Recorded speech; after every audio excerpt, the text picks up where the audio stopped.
읽기가 어려우신 분들은 신약성경 신약성경 9페이지입니다.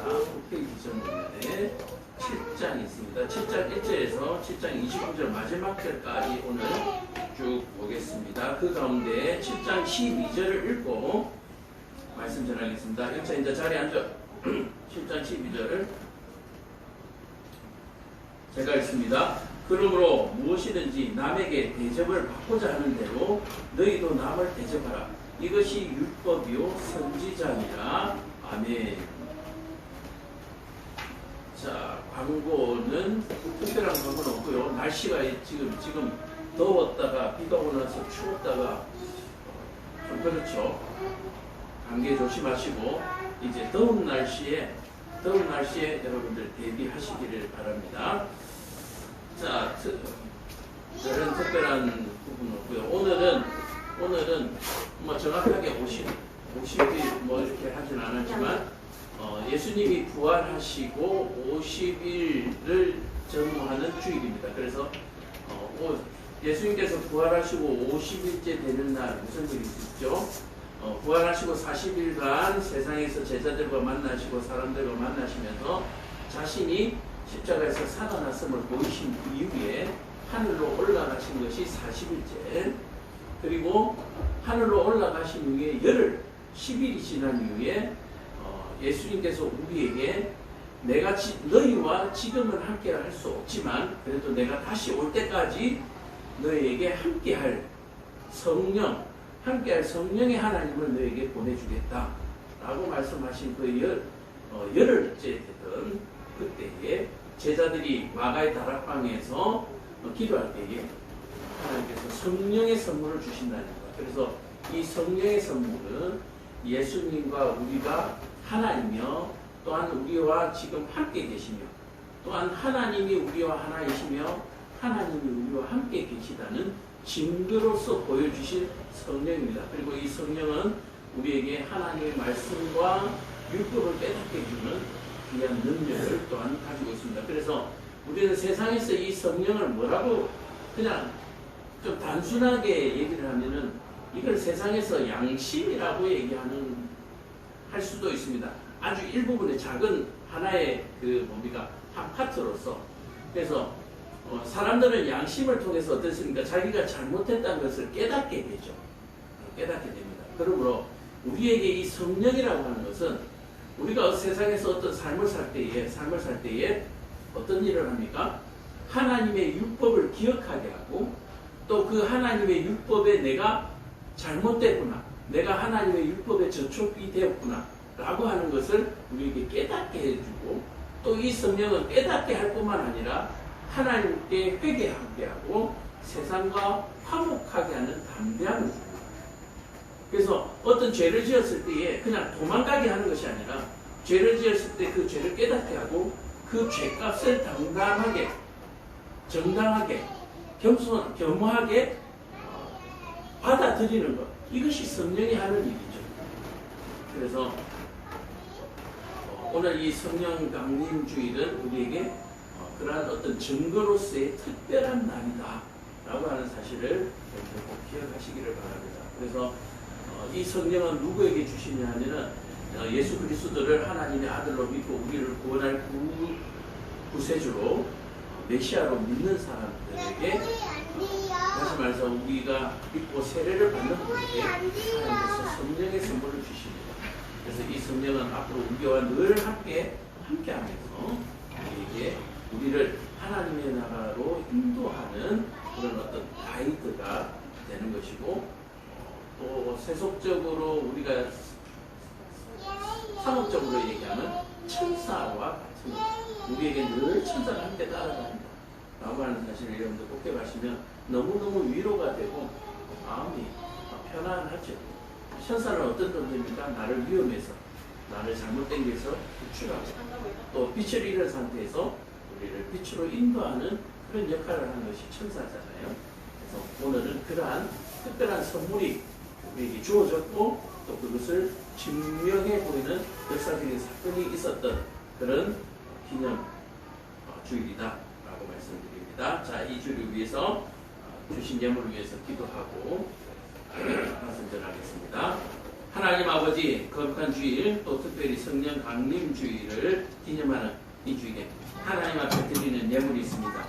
11조로 또 감사, 주일 예물로 드리는 이 손길들 하나님께서 기억하여 주시고, 드리는 손길들마다 하나님 복 주시되 참으로 죄를 만지지 않게 하시고 늘 선한 것만 만질 수 있는 그런 거룩한 손이 되게 하여 주옵소서.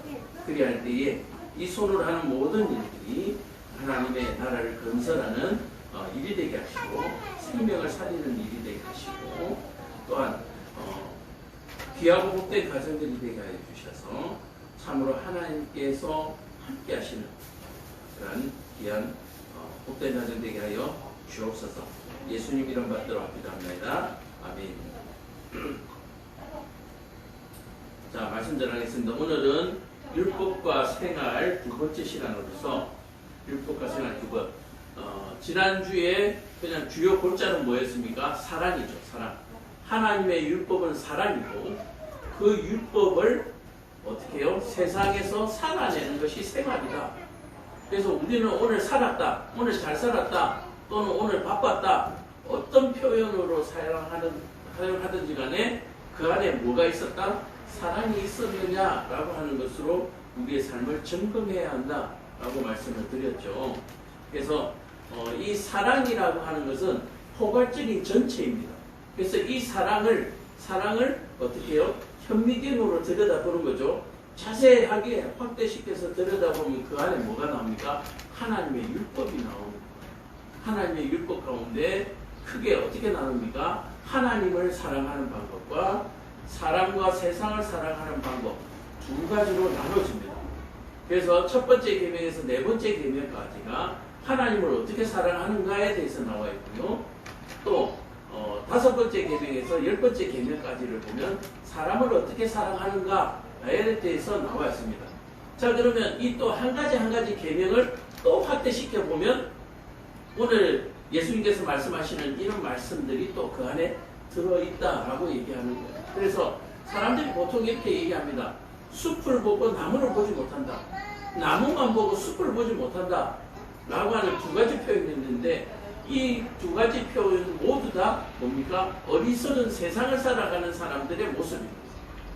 자, 숲을 보는 사람은 뭐까지 봐야 돼요? 나무까지 봐야 합니다. 또한 나무를 보는 사람들은 숲을 생각해야 된다라고 얘기를 하는 거예요. 간단하게 우리가 한번 얘기를 하면 이런 거예요. 우리가 아무 값없이 그냥 마시고 있는 공기, 우리는 이 산소, 공기를 가지고 호흡을 하면서 우리는 오늘 살아갑니다. 그러나 이 호흡을 주신 분이 누구다? 여호와 하나님이라는 것을 생각하면서 살아야 된다라고 얘기하는 거예요. 우리가 이 호흡을 생각하지 못하면 나무만 보고 숲을 못 보는 삶, 또는 숲을 보면서 나무를 보지 못하는 삶을 살게 된다라고 얘기하는 거예요. 자, 한번 해볼까요? 이 산소, 이 호흡만 가지고도 엄청나게 많은 비밀들이 숨겨 있는 거예요. 자, 우리가 숨을 쉬면 산소라는 것이 우리 몸에 들어와서 살게 되죠. 우리가 생명을 유지하게 됩니다. 그런데요, 이 세상에 산소가 아무리 충만하다 할지라도, 공기가 아무리 충만하다 할지라도 뭐요? 생명 되시는 여호와 하나님께서 우리에게 호흡할 수 있도록 해주지 않으면 뭐요? 우리가 많은 공기와 산소가 있더라도 생명 유지가 안 되는 거예요. 마찬가지로 하나님께서 우리에게 호흡만 주시고 생명만 주시고 이 땅에 공기를 만들어 놓지 않으신다면, 공기를 공급해 주지 않으시면은 우리가 아무리 호흡한다 할지라도 살 수가 없어요. 우리가 우주 공간에 가서 살 수가 없는 것처럼, 대기권 바깥에 나가서 살 수 없는 것처럼, 그래서 우리는 하나님 없이는 살 수 없다는 얘기예요. 이 땅에 공기를 채워놓으신 분도 여호와 하나님이시고, 그 공기를 마시도록 우리에게 생명 주신 분도 여호와 하나님이시다. 그래서 하나님을 믿는 사람은 그동안 이런 사실들을 모르다가 이 사실을 이제 배우게 되는 거예요. 자, 이 배우게 되는 과정에서 뭐요? 하나님을 믿는 사람만이 이것을 진리로 받아들인다라고 얘기합니다. 진리를 받아들입니다. 이런 얘기죠. 서울대학을 제일 잘 보내는 서울의 명문 학원이 있다. 꼭 뭐 서울이 아닐지라도 서울대학에 제일 잘 보내는 명문 학원이 있어요. 거기에 1타 강사가 있습니다. 수험생들은 이 1타 강사의 글자 하나, 토시 하나까지도 그대로 뭐요? 100% 받아들이는 거예요. 그리고 시험 답안지에 그대로 씁니다. 그럴 때 서울대학을 가는 거예요. 명문대학을 가게 되는 거예요. 뭡니까?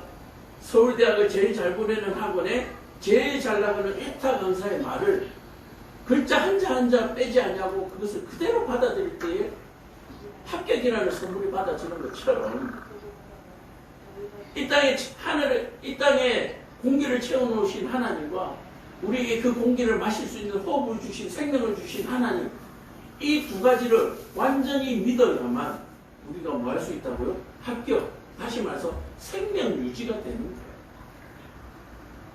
근데 하나님을 모르는 상태에서도 호흡하면서 살아가는 사람들이 있습니다. 이런 사람들은 뭐요? 생명이 어디에서부터 와서 어디로 가는지, 이 공기들이, 이 산소들이 어디에서 나타나게 되는지 그냥 모른 채로 살아가는 거예요. 모른 채로.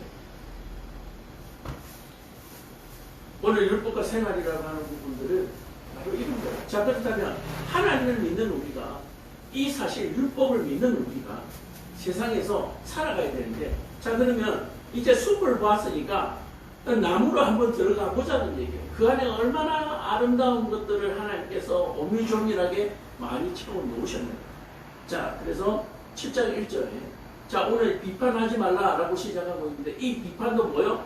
사랑이라는 단어, 사랑이라는 말에 현미경으로 들여다보니까 그 한 일부분의 비판이라는 내용이 들어있는 거예요. 다시 말해서 사랑은 비판하지 않는 것입니다. 사랑은 뭐요? 비교하지 않는 거예요. 우리는 사람들을 비교합니다. 이것은 좋고 저것은 나쁘고. 우리 옛날 얘기 한번 할까요? 그랜저는 좋고 티코는 나쁘고. 이거 비교죠. 그러나 그랜저도 마찬가지고 티코도 마찬가지고 사람이 그것을 타고 가면 힘을 들이지 않냐고 먼 거리를 갈 수 있는 건 똑같아요. 그러나 하나님께서 감사하는 자에게는 티코에서 점점 그랜저로 바꿔주시고, 감사하지 않는 자들은 그랜저에서 점점 뭐요? 티코로 갔다가 티코도 뺏어버리는 거예요. 오늘 이 사실을 여러분들 꼭 기억하시기 바랍니다. 그래서 하나님의 말씀대로, 하나님의 계명대로 생활하는 사람은 하나님께서 티코를 그랜저로 바꿔주시듯이 우리의 삶을 바꿔주실 줄로 믿으시기를 축복합니다. 이것은 진리고 하나님께서 약속하신 언약의 말씀입니다. 꼭 믿으시기를 바랍니다. 자, 말씀을 한번 읽으면서 오늘 주일이죠. 주일이고 본문이 기니까 좀 쭉 읽으면서 한번 말씀을 살펴보겠습니다. 비판받지 아니하려거든 비판하지 말라. 다시 말해서 비판은 사랑이라고 그랬잖아요. 사랑하지 않는 사람은 뭐요? 사랑받으려고 생각하지 마라. 네가 사랑하지 않으면서 어떻게 다른 사람에게 사랑받기를 원하는가? 다시 말해서 생명을 주시는 분이 하나님인 줄 모르는 사람은 생명을 받을 생각하지 말라는 얘기예요. 그러나 생명 주시는 분이 하나님인 걸 아는 사람은 하나님께서 어떻게 해요? 영생을 주시겠다라고 얘기해요. 비판받지 아니하려거든 비판하지 말라. 사랑하기 싫거든 사랑받으려고도 하지 마라. 다시 말해서 혼자 살아야 되는 거죠.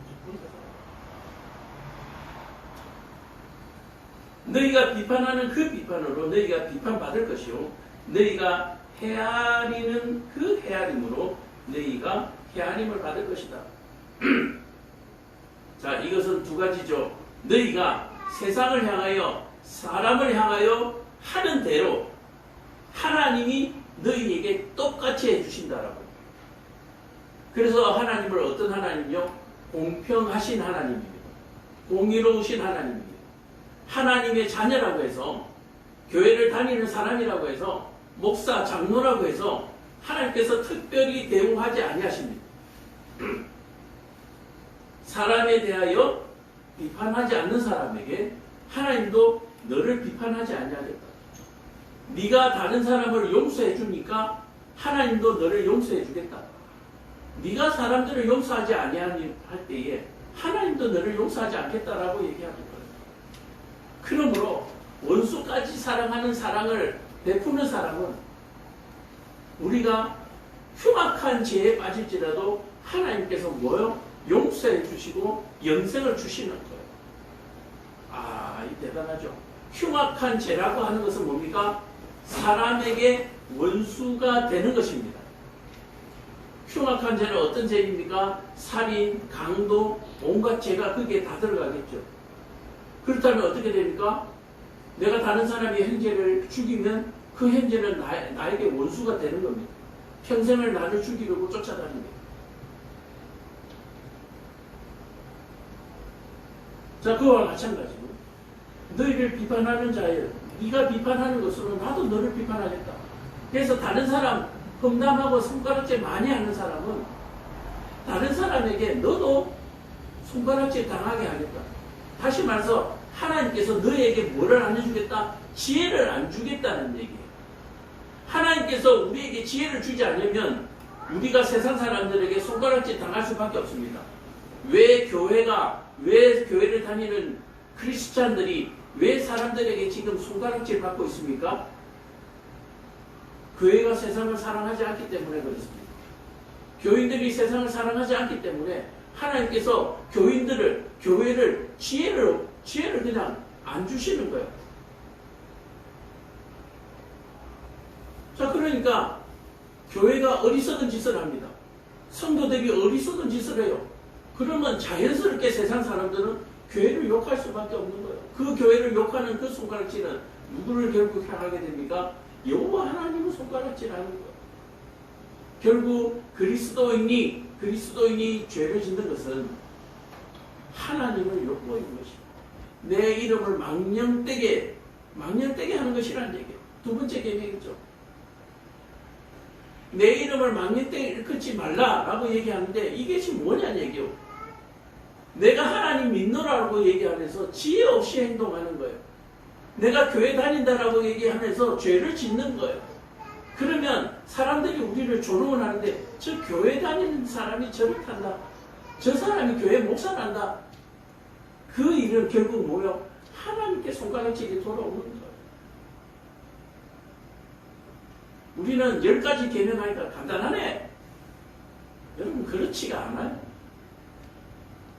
숫만 본다면 10계명이라고 하는 10계명이라는 숫만 본다면 별거 아니죠. 그러나 숲에 들어가서 오늘 이 마태복음의 7장 말씀처럼 나무를 보고 그 아래 풀들을 보고 그 아래 돌들을 잡초들을 바라보기 시작하면 우리의 허물이 이와 같이 태산 같은 거예요. 너희가 비판하는 그 비판으로 너희가 비판을 받을 것이다. 정말 무서운 말이죠. 우리 가끔씩 세상 사람들 그렇게 얘기하잖아. 같이 식사를 하다가 화장실 간 사람은 열심히 험담을 합니다. 그리고 1시간이 2시간이 지났는데 어떤 사람이 얼굴이 막 붉어지고 막 안절부절해요. 너 왜 그래? 너 왜 그래? 아, 나 지금 화장실이 급한데. 가면 되지. 늘 때 나가면 내가 헐뜯을 거 아니야. 나 그래서 못 가. 지금 그 얘기예요. 너희가 비판하는 그 비판으로 너희가 비판을 받을 것이고, 헤아림은 뭡니까? 다른 사람을 많이 이해하는 사람은 하나님께서 많이 이해해 주시겠다는 얘기예요. 그래서 처음으로 돌아가면 원수까지라도 사랑하는 사람에게는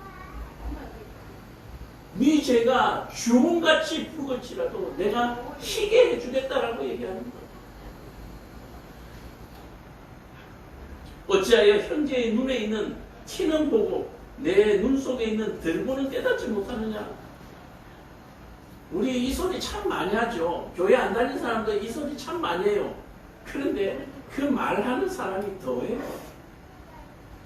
자기는 뭔가 지혜로운 것처럼 똑똑한 것처럼 선한 것처럼 이 말을 하는데 알고 보니까 그 사람 눈에 들보가 띄어 있는 거예요.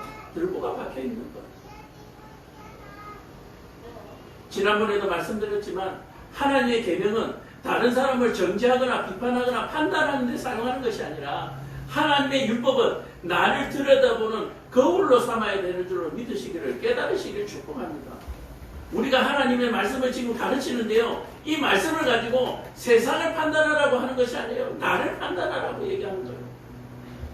내가 정말 세상을 사랑하는가? 내가 정말 내 안에 사랑이 있는가?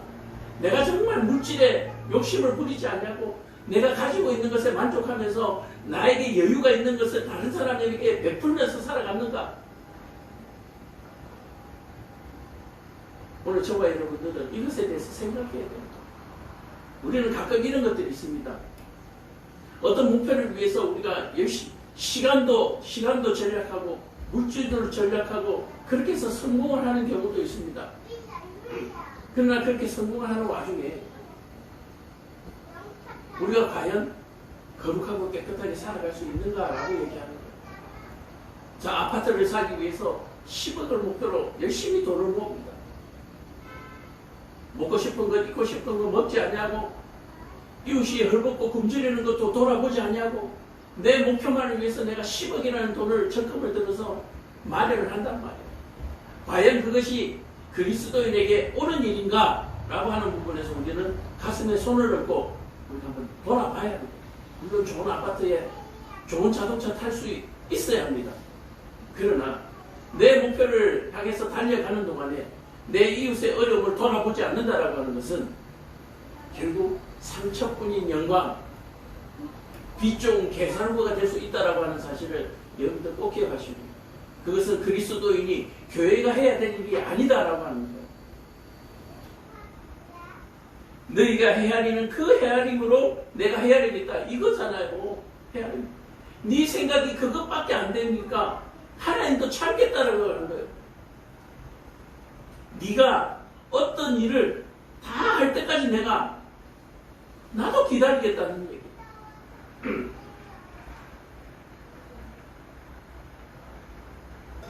그래서 우리가 이런 비유를 많이 하잖아요. 예수께서 나를 따르라 하니까 어제 밭을 샀는데 그 밭을 좀 갈아놓고 가야 됩니다. 어제 소를 샀는데 쟁기를 씌워서 한번 시험해봐야 됩니다. 이 핑계 저 핑계 대면서 예수를 따르지 않았던 사람들을 성경에서는 얘기를 하고 있어요. 그런 사람들을 결코 칭찬하지 않습니다. 어떤 사람은 이렇게 얘기합니다. 아버지가 있는데 아버지를 장사 지내고 가겠다는 거예요. 장사 지내고. 아버지 빨리 돌아가시라고 기도하는 거예요. 아니면 언제 돌아가실지도 모르는 아버지, 그 아버지가 돌아가실 때까지 나는 세상에서 내 마음대로 살겠다는 얘기. 나를 따르라고 얘기하는 것은 세상을 등지고 속셈을 버리라는 얘기가 아니에요. 나를 따르라고 얘기하는 것은 네가 소를 왜 샀고 밭을 왜 샀고 네가 왜 아버지의 장례를 치러야 하는지를 배우라는 얘기죠. 배우라는 얘기. 나를 따르라는 말은 그 얘기예요. 산속에 틀어박혀서 풀뿌리 물만 마시고 살라는 얘기가 아니에요. 어찌하여 형제의 눈에 있는 티는 보고 내 눈 속에 있는 들보는 깨닫지 못하니라. 보라, 내 눈 속에 들보가 있는데 어찌하여 형제에게 말하기를 나로 내 눈 속에 있는 티를 빼게 하라 하겠느냐. 자 보세요. 눈에 들보가 박혔는데 그게 보이겠어요? 다 제대로 다른 게 사물이 보이겠어요? 자, 외식하는 자요. 이 외식하는 자는 뭡니까? 가식적인 사람을 얘기합니다. 믿는다라고 하면서 하나도 계명을 지키지 않는 사람. 믿노라고 얘기하면서 사랑하지 않는 사람. 사랑하지 않는 사람은 나를 믿지 않는다라고 얘기했습니다. 베풀지 않는 사람은 나를 믿지 않는 사람이라고 얘기했습니다. 베풀지도 않으면서 내가 하나님을 믿는다라고 하는 사람은 뭐로? 외식하는 자라고 얘기하고 있는 거예요. 하나님에 대한 감사도 마음 깊이 하지 않으면 하나님께 감사가 없는 예배, 외식적인 예배죠. 가식적인 예배죠. 적어도 한 주간을 살면서 내가 하나님 앞에 감사할 거리 하나 정도는 가지고 예배 나와야 되는 거예요. 하나님, 지난 한 주간 내가 이런 죄를 지었는데 이런 죄를 지었음에도 불구하고 나를 이렇게 살려주시고 용서해 주시니 감사합니다. 그게 감사죠. 그래서 오늘 이 예배를 통해서 하나님, 내가 다시는 그런 죄를, 그런 일을 반복하지 않겠습니다. 자, 7장 6절을 보면 참 모독적인 말씀이 나옵니다. 거룩한 것을 계획해 주지 말며 너희 진주를 돼지 앞에 던지지 말라. 그들이 그것을 발로 밟고 돌이켜 너희를 찢어 상하게 할까 염려하라. 거룩한 것을 계획해 주지 마라. 다시 말해서 개 같은 사람에게는 뭡니까? 진리가 들어가지 않는다라고 얘기하는 거예요. 진리가 없는 사람은 짐승과도 같은 삶을 산다. 먹고 마시고 시집가고 장가가고 몸을 즐겁게 하는 그런 일들에 빠져서 쾌락을 위해서 살아간다라고 얘기를 하는 거예요.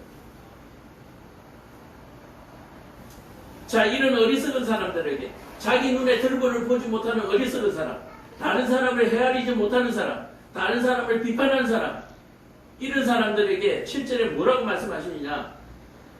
구하라 그리하면 너에게 주실 것이요, 찾으라 그리하면 찾아낼 것이요, 문을 두드리라 그리하면 너에게 열릴 것이다. 뭘 구하라는 얘기예요? 지혜를 구하라는 얘기입니다. 하나님, 나에게 지혜를 주세요. 다른 사람을 비판하지 않으려면 어떻게 해야 합니까? 자, 한번 얘기해 볼까요? 다른 사람을 비판하지 않으려면 어떻게 하면 될까요? 다른 사람을 비판하지 않는 방법. 세상에 속담에 보면 이거 있죠. 겨 묻은 개가, 똥 묻은 개가 뭐 묻은 개 말한다? 겨 묻은 개, 흉본다는 얘기 있죠. 다른 사람의 티를 보지 말고 내 눈에 들보가 박혀있다는 사실을 깨닫는 거예요. 우리는 대부분의 사람들에게 물어보면 나는 죄 없대요. 나는 착하대요. 내만큼만 하라고 그래요. 제가 우리 집사람 보고도 그렇게 얘기합니다. 야, 나 같은 남편이 있으면 나오라고. 우리는 흔히 그렇게 얘기합니다. 그게 아니에요. 우리는 죽을 수밖에 없는 가운데서 하나님 앞에 용서받은 사람입니다. 다시 말해서 흉악한 죄에 빠져있던 우리가 용서받았어요. 그런데 우리가 다른 사람을 흉보고 그를 비판할 수 있는 자격이 없는 거예요. 자격이. 그런데요, 세상 사람들은 그렇게 합니다. 자기 몸에 똥이 묻었는데도 불구하고 겨 묻은 개를 나무래요. 그런데 지혜 있는 자는 여호와 하나님의 계명을 가지고 있는 자들은 다른 사람의 결을 볼 때에 내 몸에 똥도 볼 수 있어요. 내 몸에 똥이 묻었으니까 내 똥 닦기도 바쁜데 나무 겨 신경 쓸 틈이 어딨어요.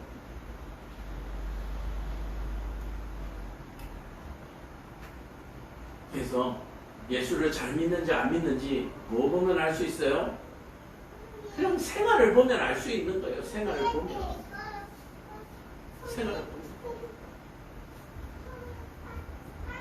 구하는 이마다 받을 것이요. 자, 분명하게 약속하십니다. 구하는 이마다 받을 것이다 라고 얘기했어요. 자, 이 구하는 것에 대해서 제가 좀 고상하게 자꾸 지혜만 얘기하니까 교회는 뭐 먹을 것도 없겠네 뭐 이런 생각하시는 분들이 있는데, 이 구하는 것에는 우리가 오늘 교독문 읽을 때 교독했던 것처럼 무엇을 입을까, 무엇을 먹을까, 무엇을 마실까까지도 포함되어 있다고 하는 사실을 여러분들 꼭 기억하시길 바랍니다. 그러므로 다른 사람을 헤아리는 자에게 하나님께서 먹을 것과 마실 것과 입을 것을 주신다는 얘기예요. 다른 사람을 헤아리지 못하는 자에게 하나님께서는 헐벗게 하신다. 그런데 하나님 안 믿는 사람들 참 잘 살던데요. 그 사람들은 자기의 삶과 자기의 피를 파먹고 살아가고 있는 거예요. 나중에 없어요. 나중에. 그리고 그 사람들은 다른 사람의 것을 빼앗아서 살고 있는 거예요. 여러분들이 그것을 볼 수 있어야 돼요. 나무와 숲을 볼 수 있어야 됩니다. 숲과 나무를 볼 수 있어야 돼요. 너희 중에 누가 아들이 떡을 달라고 하는데 돌을 주겠느냐?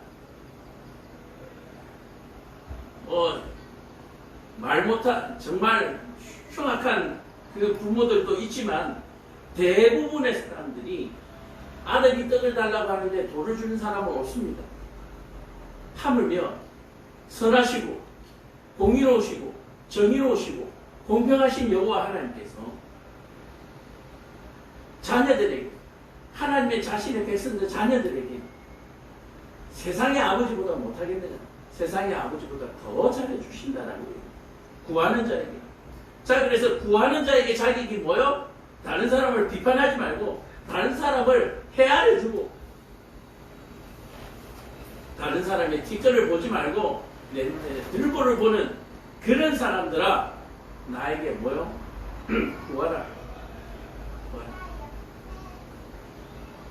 그리고 내가 비판하지 않도록, 내가 잘 헤아릴 수 있도록, 다른 사람의 뒷거리 아니라 내 눈에 들보를 잘 볼 수 있도록 하나님께 지혜도 구하라는 얘기예요.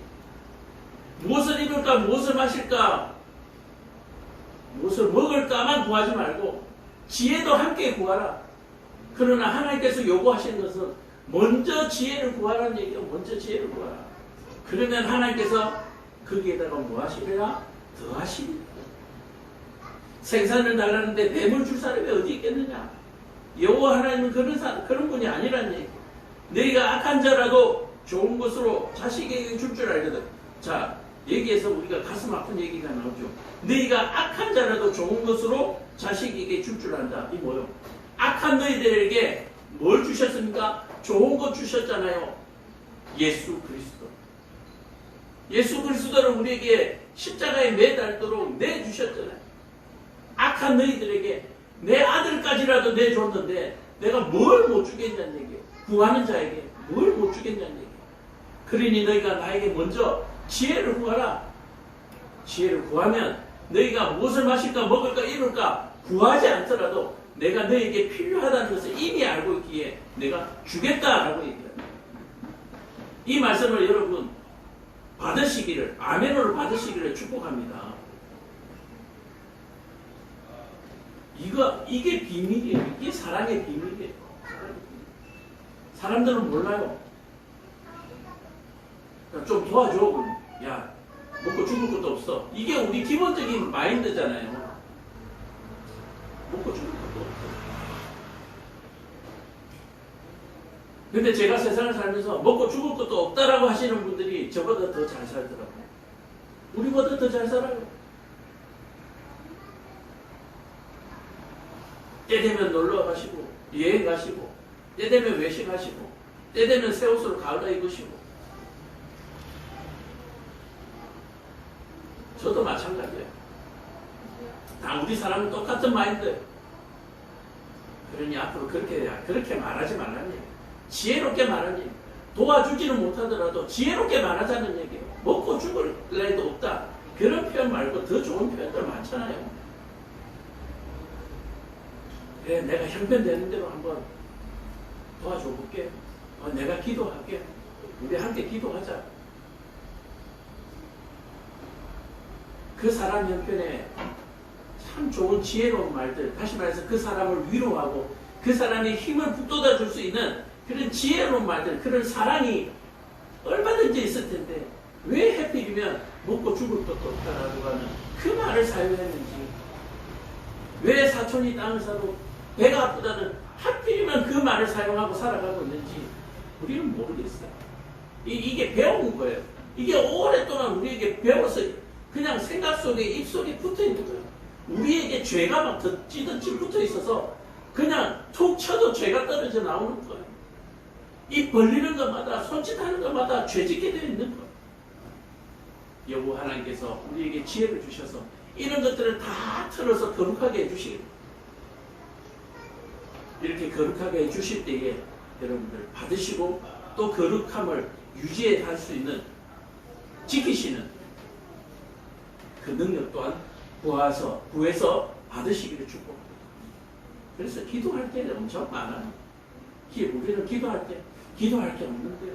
아니요. 없는 게 아니라 몰라서 못 봐. 몰라서. 그래서 나에게 배우라. 나에게 지혜를 구하라라고 얘기합니다. 자, 오늘 읽었던 본문 12절. 그러므로 무엇이든지 남에게 대접을 받고자 하는 대로 너희도 남을 대접하라. 이것이 율법이요 선지자다. 대단한 게 나왔습니다. 다른 사람을 대접하는 것이 율법이라고 합니다. 다시 말해서 다른 사람을 사랑하는 것이 율법이라는 거예요. 그래서 다른 사람을 사랑하는 사람이 선지자라는 얘기예요. 뭐예요? 다른 사람을 사랑하는 사람이 목사라는 얘기예요. 신학대학교를 나와서 적당히 시간 지나고 나서 시험 쳐서 목사 안수를 받은 사람이 목사가 아니라 누가 목사요? 대접할 줄 아는 사람이 목사라는 얘기예요. 사랑할 줄 아는 사람이 목사라는 얘기예요. 사랑할 줄 아는 사람, 대접할 줄 있는 사람이 그리스도인이요 하나님의 자녀라고 얘기합니다. 남을 대접하지 않는 사람, 대접받기만을 좋아하는 사람, 아직까지 가야 할 길이 멀다. 오늘 저와 여러분들이 대접할 수 있는 사람들이 되기를 간절히 축복합니다. 그래서 이 대접하는 생활에는 많이 있죠. 우리가 일상속에서 같이 생활하는 사람들을 대접하는 것. 자, 이 대접이 꼭 먹는 것, 물질을 말씀드리는 게 아니에요.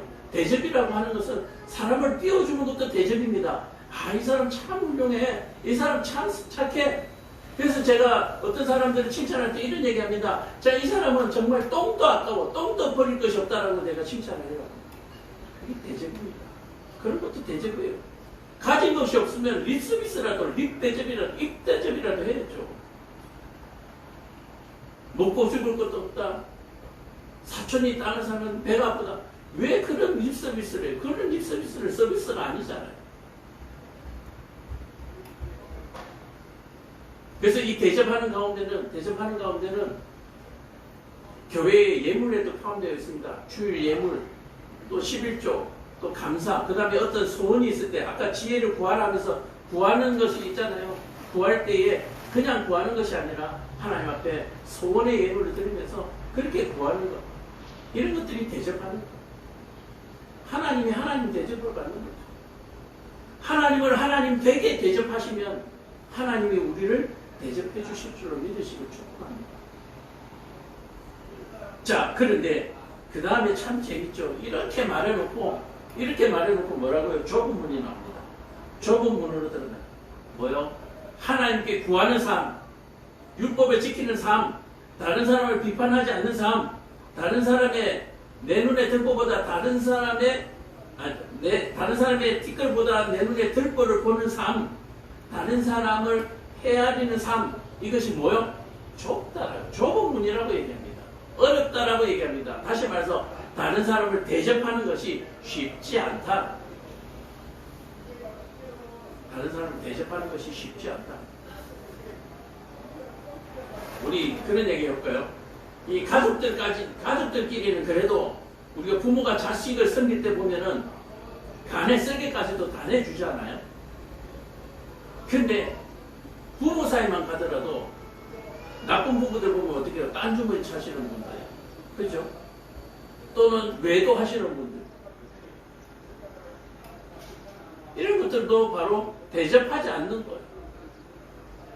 어떻게 아내를 두고 다른 사람에게 외도를 합니까? 그건 아내 대접을 하지 않는 거죠. 남편 대접을 하지 않는 거예요.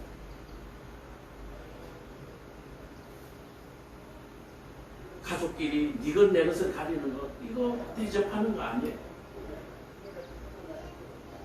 아무리 허물이 많고 아무리 부족한 부모를 할지라도 부모의 대접을 하지 않는 것은 그 또한 도리가 아니다라고 얘기를 합니다. 그래서 뭐라고요? 이 대접하는 일들이 뭐요? 좁다, 쉽지 않다. 하나님을 하나님에게 대접하는 것이 쉽지 않다. 사람들에게 대접하는 것이 쉽지 않다. 왜 그러냐면은 물에 빠진 사람 건져주니까 보따리 내놓으라 한다고요. 만원짜리 밥 사주다가 대접을 하다가 이게 오래 가다 보면 만원짜리는 이제 대접하는 수준이 아닌 거예요. 그죠? 한 2만 원, 3만 원짜리 대접해야 좀 대접을 받았구나. 사람들이 이렇게 악해요. 사람들이 이렇게 악해요. 김영란법이다 뭐다 해가지고 그동안에 수천만 원, 수백만 원의 선물을 받으시는 분들이 뭐 대접을 받으시는 분들이 3만 원 이상, 뭐 5만 원 이상 받으면 10만 원 이상 받으면 법에 저촉이 된다. 얼마나 입이 툭 튀어나와 있습니까? 그래서 얼마나 그것 때문에 또 다른 불법들을 저지르고 계십니까?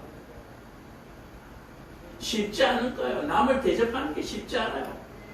근데요, 이 대접한다는 것 가운데 이 대접은요, 물질의 또는 마음, 어떤 그 물품의 크기를 얘기하는 게 아니에요. 얼마나 하나님을 사랑하는가, 그 마음의 중심.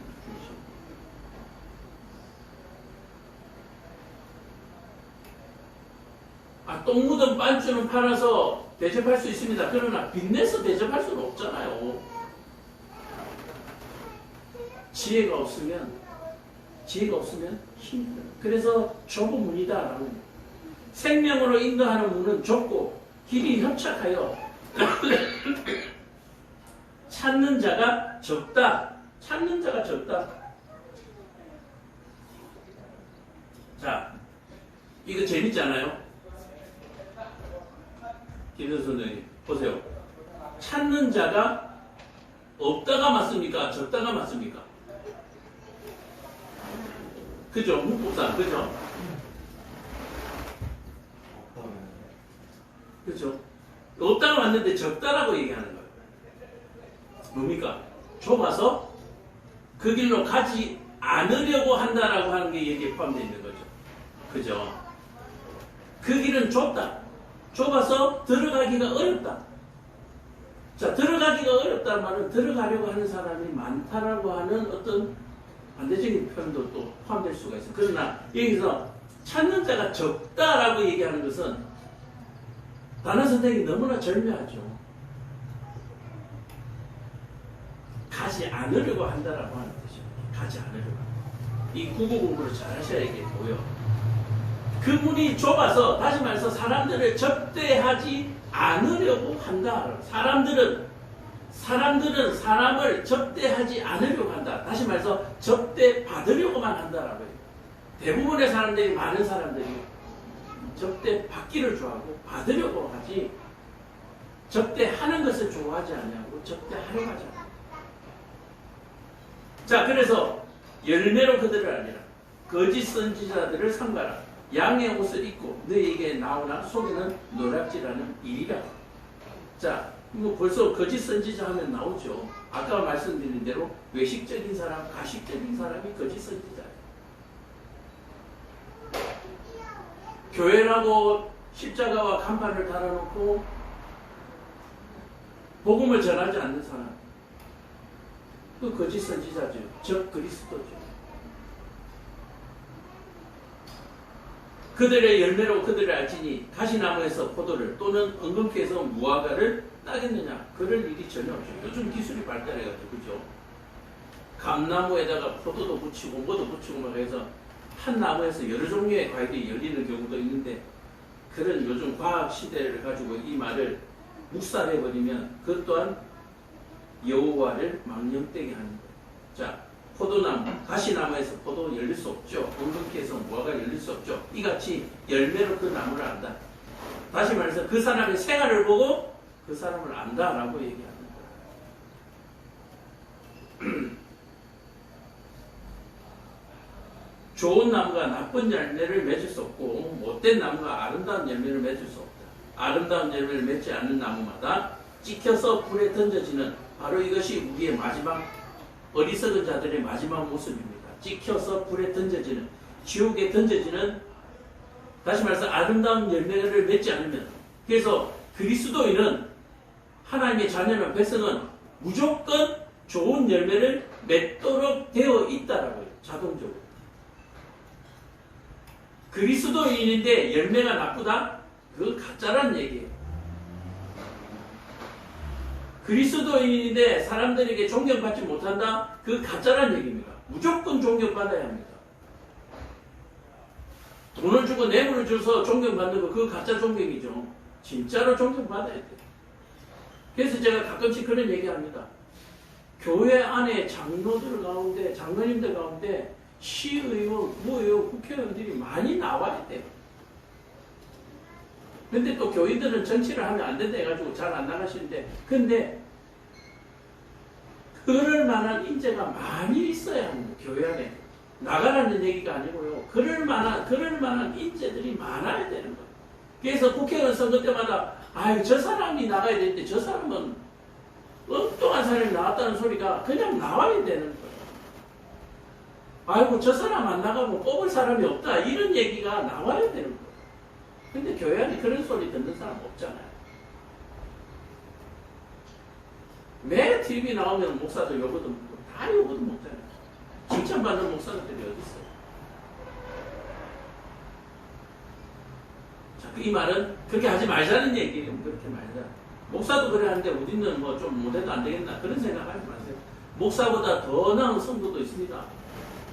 목사보다 더 목사 같은 성도가 될 수 있어요. 그 사실을 여러분들 꼭 기억하세요. 나더러 주여 주여 하는 자마다 천국에 들어갈 것이 아니라 다만 하늘에 계신 내 아버지 뜻대로 행하는 자, 다시 말해서 율법의 생활을 잘하는 자, 베푸는 것을 잘하는 자, 대접하기를 잘하는 자가 뭐요? 천국에 들어간다. 그날에 많은 사람이 나더러 이르되 주여 주여 우리가 주의 이름으로 선지자 노릇하며, 자, 선지자는 누구라고 했습니까? 대접하는 자가 선지자라고 얘기했잖아요. 주의 이름으로 귀신을 쫓아내며 주의 이름으로 많은 권능을 행하지 아니하였나이까 하리라. 그때 그들에게 밝히 말하되 내가 너희를 도무지 알지 못하나니 율법을 행하는 자들아 내게서 떠나가라 하리라. 이 무슨 말입니까? 하나님의 계명과 율법을 가지고 사람들에게 존경을 받았던 사람들을 지금 얘기합니다. 주의 이름으로 선지자 노릇을 하며, 다시 말해서 주의 이름으로 목사 노릇도 하고 주의 이름으로 귀신을 쫓아내며 그 권능을 받은 것처럼 행동했던, 다시 말해서 예수의 이름으로 대접받았던 사람들, 대접받기를 좋아했던 사람들, 다른 사람들에게 인정받기를 위해서 살았던 사람들, 이런 사람들에 대해서 나중에 주님께서 모르게 한다. 다시 말해서 다른 사람에게 인정받기를 위해서 살지 말고 다른 사람을 인정해주면서 살아라는 얘기예요. 다시 말해서 칭찬의 삶을 살아야 한다. 다른 사람에게 위로와 용기를 주는 사람으로 살아라. 아이, 저 목사님 대단해 소리를 듣지 말고 그런 소리 듣기보다는 다른 사람을 대접하는 목사가 되라는 얘기예요. 다른 사람을 대접하는 교회가 되라는 얘기예요. 아, 저 교회는 사람들이 참 많아. 저 교회는 참 크게 잘 지어놨네. 이런 소리 들으려고 건물 멋지게 짓고 그렇게 하지 말고 사람들을 섬기는 교회가 되라는 얘기예요. 빚도 없이, 이름도 없이. 저 사람은 누구야? 저기가 교회야? 뭐 이런 소리를 좀 들으라니. 그렇지 않은 자들, 다시 말해서 가식적이고 외식받는, 하나님의 이름으로 대접받았던 사람들, 이런 사람들은 나중에 내가 뭐요? 모른다. 너 어디, 뭐야? 너 가. 지옥 천국 문 앞에서 쫓겨난다는 얘기예요. 그러므로 누구든지 나의 이 말을 듣고 행하는 자는 그 집을 반석 위에 짓는 지혜로운 사람 같으니라. 이 말을 믿는 사람이 뭐요? 이 말을 행하는 사람이 뭐요? 지혜롭다라고 얘기해요. 이런 지혜로움 위에 율법의 생활을 하라. 이 지혜를 쫓아서 율법의 생활을 하라. 비가 내리고 창수가 나고 바람이 불어도 뭐요? 무너지지 않을 것이다. 나의 이 말을 듣고 행하지 않는 자는 그 집을 모래 위에 지은 어리석은 자가 될 것이다. 오늘 이 말씀에 변화되지 않냐고, 이 말씀에 깨달음이 없는 자는 모래 위에 집을 짓는 자와 같다는 거예요. 그래서 내가 오늘은 어떻게 섬길까? 누구를 섬길까? 무엇을 섬길까? 오늘 하루의 계획 가운데 내가 섬길 계획을 찾으시면 저와 여러분 되기를 바랍니다. 저는 그래서 운전해요. 그 섬김으로 한 명이라도 더 복음을 전할 수 있는 기회를 얻을까 하고 운전하는 거예요.